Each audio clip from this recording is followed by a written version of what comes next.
Hi friend, hello, আশা করি তোমরা সকলে ভালো আছো। আমি অনেক ভালো আছি। তো আমি আর আমার বান্ধবী দুর্গাপুজোর সপ্তমীর দিন চলে গেছিলাম কল্যাণী ঠাকুর দেখতে। আর কল্যাণী ঠাকুর দেখতে গিয়ে যা হয়েছিল সেটা তোমরা ভিডিওতে দেখতেই পাবে। চলো ভিডিওটা দেখতে থাকো, আশা করি তোমাদের ভালো লাগবে। আর দেখো, সপ্তমীর দিন ছিল, স্টেশনে এত পরিমাণে ভিড়, মানে আমরা দাঁড়িয়ে দাঁড়িয়ে 2-3টে ট্রেন মিস করেছি, কিন্তু এমন কোনো পা রাখার জায়গা ছিল না যে আমরা ট্রেনে উঠবো। তারপরে ফাইনালি আমরা অনেক কষ্টের পর ট্রেন পেলাম। ট্রেন সুন্দর, বাচ্চারা জিমন্যাস্টিক করছিল। আর এই যে আমরা লাইনে দাঁড়িয়েছিলাম, আর লাইনের সাইড দিয়ে ওরা মানে জলের যেমন বাঁধ ভেঙে যেমন হরহর করে জল চলে যায়, ঠিক তেমনই ব্যাপার। আমরা ভদ্রর মতো লাইনে দাঁড়িয়েছিলাম, আর ওরা অভদ্রের মতো লাইন ভেঙে চলে গেল। আর আমরা কি করব, কিছু করারও নেই, এমন জায়গায় ফেঁসে গেছি। তারপর ফাইনালি অনেক কষ্টের প্রায় 2 থেকে 3 ঘন্টা লাইনে দাঁড়ানোর পর আমরা ফাইনালি কল্যাণী ITI মোড়ের প্যান্ডেলটা দেখতে পেয়েছিলাম। তারপরে এখানে তো একজন আমাকে খুব কথা শোনাচ্ছিল, যেহেতু আমি ভিডিও বানাচ্ছিলাম। আমিও দিয়েছি কথা শুনিয়ে, কেননা সকলে ভিডিও করছে, তার বেলায় দোষ নেই, আর আমি ভিডিও করলে যত দোষ। কি জানি সবাই কেন আমাকে এরকম করে, যাই হোক।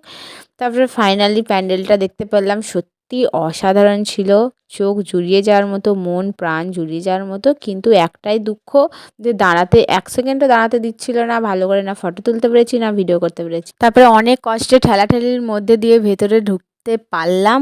ভেতরে ঢুকে দেখলাম, বাপরে বাপ, আমাকে তো দেখতেই পাওয়া যাচ্ছে না, আমি যে ভিডিও করব সেটারও কোনো সুযোগ নেই। সবার এত ক্যামেরা, তার উপর দিয়ে আমার ফোনটা, যে কি করে ভিডিও করব আমি ভেবেই পাচ্ছিলাম না। যাই হোক, মায়ের দর্শন হলো। এই মা নাকি 100 কেজি গহনা পরে আছে, দেখে মনটা জুড়িয়ে গেল। তারপরে আমরা কি করব, মনের দুঃখে চলে এলাম কল্যাণী স্টেশন থেকে।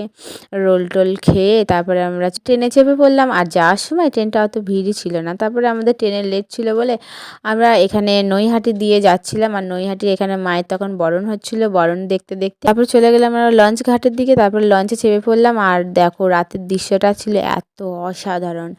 আর তারপরে চলে এলাম আমরা চুঁচুড়ায়। আর চুঁচুড়ায় এখানেও অনেক সুন্দর সুন্দর প্যান্ডেল হয়েছিল। আজকে আমার ভিডিওটা এই পর্যন্ত, দেখা হচ্ছে নেক্সট কোনো ভিডিওটা ভালো লেগে থাকলে অবশ্যই কমেন্ট। আমার ভিডিও দেখার জন্য সকলকে অনেক থ্যাংক ইউ সো মাচ।